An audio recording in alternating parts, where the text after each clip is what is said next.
Hi everyone in Southbridge, and welcome to another episode of Southbridge Community Television Facebook page. And tonight I have a very special guest. I have Esteban Carrasco. Hi Esteban. How you doing, Max? Thanks for being on my show. Thanks for letting me be here. Esteban, I think you're a lifelong resident of Southbridge? Born and raised in Southbridge. Oh, wonderful. Esteban also is the current chairman of the Southbridge Town Council. And I know from my own experience here in town that involves a ton of work. And that he ran, and you're serving your community, and I know he serves his community in many other ways. And thank you. Thank you. It's an honor. It's an honor to serve our community. So recently, at a joint meeting of the Southbridge School Committee and the Town Council, a SPED report was given. An audit of our SPED department, our school special education department, was presented by Dr. Lauren Katzman, who was brought in to do a 10-week or so study on our special ed department, and you were there for that meeting. Yes. And the meeting went on, and it wasn't very flattering at the beginning of that meeting. There were some things about it that were critical of our schools, and what were some of the things that you really took note of that struck you? I think from the very beginning, Max, when we started to hear some of the data and some of the information that was being presented, was very difficult to hear. That a lot of our students, because of lack of communication, whether they were English language learners, they were automatically just thrown in the special ed department.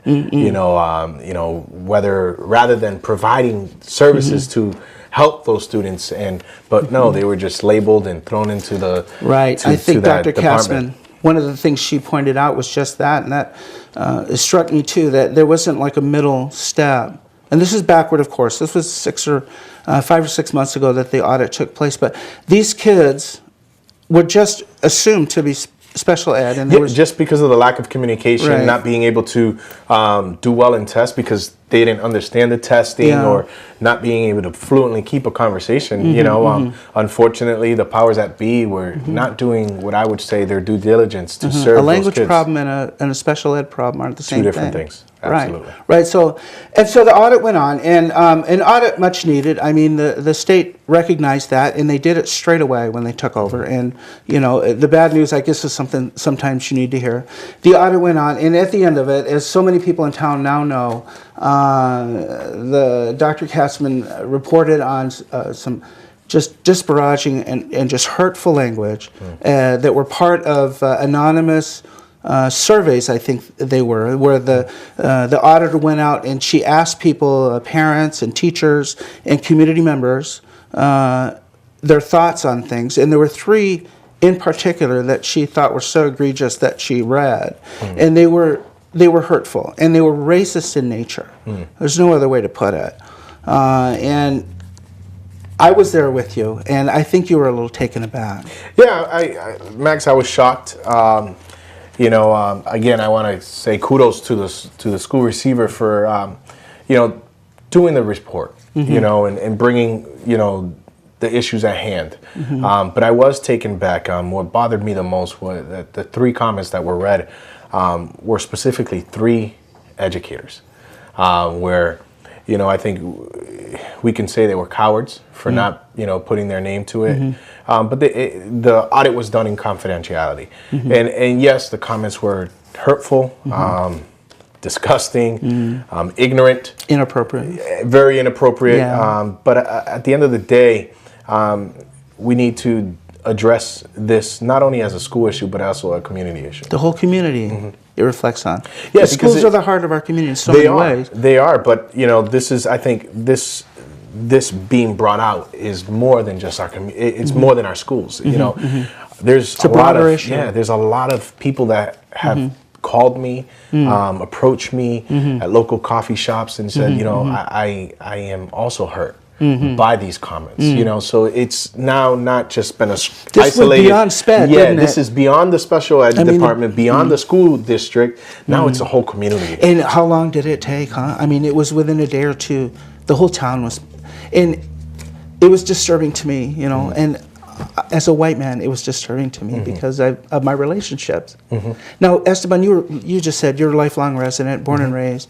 Now, in your time here, in our fair town that I love, how much I don't know. How much racism have you encountered? I think we have to look at this in two ways. I think there is blatant racism in pockets of our community, not just the school district. But then there's the second way I would look at it. There's just a lack of education. People make comments and think things without being educated. I think those what I would call ignorant comments, because if you would have a conversation with someone that's a minority or a Latino or a person that comes from Kenya, because this is not just a Hispanic issue. This is, I believe, a community issue. And again, we call Southbridge the melting pot. Oh, it truly is. Where many have come. You know, the AO brought a lot of different cultures, truly, to be able to sustain not only this community but sustain the United States with the products that was being produced. Puerto Ricans were just the latest ones. I mean, the French, and we all know. We've lived here a long time. We know how it went. The Polish and everyone came, and they came for opportunity. So you know, as a child, you know, my first couple years, I was in the English language learners program and the ESL, but I wasn't labeled special ed. No. You know, and this is kind of the problem that we Which found is different in the from report. what you found the other night. Right. But truthfully, in school, my educators were great. I built relationship with a lot of my educators. To this day, I go into some of the schools and some of my teachers are still there. And I can't help but run up to them and give them a hug. And, you know, a lot of them say, I'm proud of you. And I look at them, I can't take credit for that because, you know, I tell them, I tell them my success, where I'm at today, where God has allowed me to serve my community and just impact and just touch people's lives. It's because of people those like that them invested in me. Yeah. You know, so I've had great educators. I went through the Southbridge Public School system. Your experience with the schools was very positive. It was. You know, I played sports. Yeah. You know, we had multicultural teams. I mean, you know, it was I think we still do. I believe we do. We do. And that's the shocking part of that report is that it's not a reflection of our community. I don't think it is even of the school. I think the school is a homogenous play.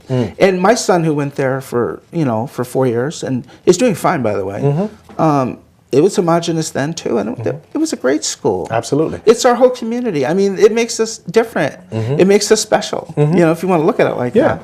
And again, like I said, you know, I've experienced as an older adult now. Yeah. I've experienced racism. You have. You know, but you think you're more in tune with it?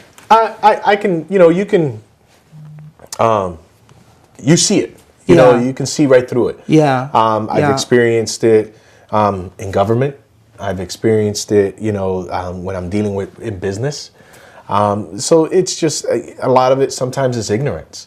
You know, people just make ignorant comments, but at the end of the day, what it shows is what's in their heart. Yeah. And I think that's a problem. Because that if they're demeaning or it speaks to what they really think. Yeah, and it's just, again, out of the abundance of the heart, the mouth speaketh. So, you know, what is manifested is truly what people's ideas are, you know, but like you've had multiple friends and multiple people around, and it's hard not to. Exactly. I live here in Southbridge, and I don't leave town very much. Yeah. So I mean, you've had great experiences. Yeah. I never felt unsafe here. Can I say that? Absolutely. I feel at home here, and I'm grateful for different cultures here, not just, and I say Hispanic, but Puerto Rican, not just Puerto Rican, you know, but there's others too, and it like I said, it makes us special. It makes us who we are, and I like it here. Yeah, I think this is a gentle and friendly community. Absolutely, and like all communities, we're going to have our ups and downs. This and thing that happened, I mean, I'm afraid it's there. Yeah. To try to deny that it's there, because the proof is there. But going forward, right, with the school, I mean, remembering that these are schools, right, and the kids are first, of course. I mean, that goes without saying. What do we do now? Where do we go forward from this? And I've had that conversation with many, and you know, a lot of people try to, you know, come to me and say, how do we do this? And I say, it's how we respond. Yeah. It's truly how we respond. How should we respond, as a parent, you know, and knowing that my children are in the care of these adults, I want to be engaged. Number one, I want to be there. You know, I think this situation, we need to take it and run with this. Not in a negative way, you know, because the only way we're going to root this out, because again, this is a root system, that the only way we're going to get this out is truly being engaged, being there. So when our kids have an activity, I'm there. You know, so well, I think can you look. are. I mean, in all honesty, I do believe you are. Well, what do you say to those who maybe don't? I mean, you know, because of how do we encourage parents to? I think this is the only way we're going to root out these. Is to make parents get involved. I think, you know, because now you're going to know, you know, how your kid's being treated by this adult, by, you know, volunteering in the classroom, going through the quarry, you know, getting as much involved going as on a you field can. trip. Absolutely. Just one time it make you a richer parent. You know, one time, two times, however many times it takes, so you can have an observation and understand that those comments do not reflect the whole district. No, right? They don't. Doesn't. I don't feel that way. No, and there's a lot of people working in those buildings that dedicate you know, countless amount of hours. I have to tell you, now I've worked for the town for 14 years. I've had various jobs here. And I just want to assure you, not only are you a long-standing, lifelong resident of town, and you're Puerto Rican, and you're also the head of the government right now, in your role as council chairman. And I humbly want to tell you that in our town hall, everybody, and it's the law, everyone is treated here the same. I mean, if you come for service, you get it. But it's also the spirit here, Esteban. No matter who you are, if you come through our doors, I know from having worked here for the 14 years that I mentioned that people get treated with respect here, and even kindness. And I want to assure everyone that regardless of some anonymous comments that were made in a report, that's not a reflection of how they can expect their experience here to be. And I appreciate that, Max. Sure. I really do. I want you to know that because you know it's important. It's important for the public to know that those comments are not a reflection of our town hall, and I of know our police department. A lot of teachers too, and others. And I guess I don't know. I guess the report said it was an educator, which is hurtful. It's just hurtful to think. But I do believe that the vast majority of them over there are just decent people. Oh, absolutely. That are going to treat your kids fair too. I mean, you can send your kids to our schools without having to worry about the teachers or any kind of hate in their heart that you talked about. So and I have to agree with you. You know, and just to just remind people that the way we respond to people's negatives, it's don't respond a fool the way a fool responds to you. You know, let's look at it, see where it's coming, and let's demonstrate by the way we live our lives on a daily basis and just interact. Exactly. We're a strong community. We have great people that are here, dedicated on both sides, school side, government. I heard Michelle Obama say, they go low, we go high. That's right. And I never forgot that. That's right. Wow, that's brilliant. Yeah. I mean, and that's let's not go down to their level. No, we're going to. We'll bring it up. We're a strong community. Yeah. We're not. I think so. This won't destroy us. No. I think this is going to bring us together. Yeah. And it's going to begin to open conversations. Yeah. And people are going to begin to understand different cultures. You had one just the other night at the old high school. Yeah. You have another community forum coming up. Yes, it's scheduled on February 9th at 6:30. The Latino Advisory Committee is going to be hosting this event, and we want the whole community to come out. Those that weren't able to attend the previous one, please come out. And if you're hurt by the comments, there's going to be a time where you're going to address, your feelings, and we're going to hear you. This is your opportunity. Absolutely, this is your opportunity to talk to us and kind of hear and find out questions. But at the same time, this is the opportunity that you're going to know that the town, the school, government is taking proactive steps to try to resolve this in a way that we can engage not only just our students, but the community, so we can begin to learn from each other. Because sometimes the ignorance is just because we don't know each other. You were at the last one. No, I did not make it that one. That was ran by the school department. Right. I was stuck in a meeting in Worcester. So all right, you'll be at the next one. I will be there. All right, good. And so anyone in the community has the opportunity to go out and, okay, cool. Yeah. Excellent. Well, Esteban, I think that's about it. Thanks for coming on my Facebook show. No, thank you. Thanks for everything you do in the town council. I know I It's an respect honor. each and every one of you. It's an You know, honor. all 90. I know it's a ton of work, and It is. it's a volunteer job, and sometimes it's thankless, and you can't even go to town without maybe somebody's going to stop you and want to chat you up. So thanks for that too. No, thank you. All right, we're good to it's an see you honor. again. Thank you. We'll see you Bye. next week. Yes, thank All you. right. Thanks everybody for watching, and we'll see you next time right here on Southbridge Community Television's Facebook page. Thanks a lot.